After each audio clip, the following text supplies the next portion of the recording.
আপনি যাদেরকে বন্ধু হিসাবে গ্রহণ করেছেন ওরা আপনার বন্ধু নয়। মুসলিমের কোন বন্ধু কোন কাফের হতে পারে না, মুসলিমের বন্ধু হতে পারে মুসলমান, ঠিক কি না? আজকে আমাদের বন্ধু কারা? জবাব দেন। আমাদের বন্ধু হচ্ছে ইহুদি, আমাদের বন্ধু হচ্ছে নাসারা, আমাদের বন্ধু হচ্ছে খ্রিস্টান।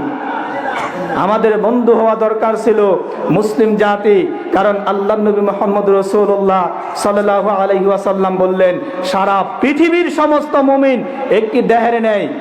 আপনার শরীরের হাতের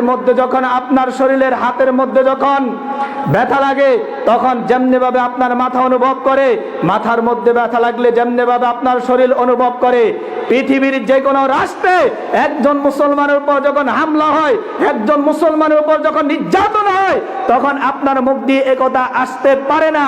এটা তাদের অভ্যন্তরিক বিষয়।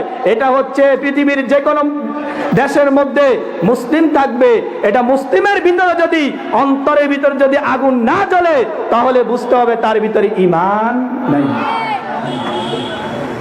সে কালো হোক, সে নিগ্রু হোক, সে ল্যাংড়া হোক, সে লুলা হোক, যদি সেই বলে লা ইলাহা ইল্লাল্লাহ মুহাম্মদ রাসূলুল্লাহ, তাহলে সে আমার দ্বীনি ভাই। কি? সে আমার দ্বীনি ভাই। আপনি এই কথা বলতে পারেন না, আপনি ইমানের পরিচয়, এটা আপনার ইমানের পরিচয় হয় না। ইমানের পরিচয় যদি হতে হয়, আপনার অন্তর জ্বলতে হবে, আপনার কলিজা জ্বলতে হবে। কারণ বিশ্বনবী রাসূলুল্লাহ সাল্লাল্লাহু আলাইহি ওয়াসাল্লাম বললেন, সারা পৃথিবীর সমস্ত মুমিন একটি দেহের নেই। আপনার অন্তর জ্বলতে হবে, আপনি প্রতিবাদ করতে হবে, আপনি অন্যায়ের বিরুদ্ধে আওয়াজ তুলতে হবে, মুসলমানদের এই নিধন বন্ধ করতে।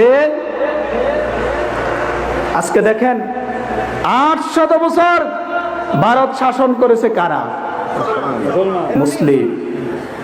মুসলিমেরা 800 বছর ভারত শাসন করেছে।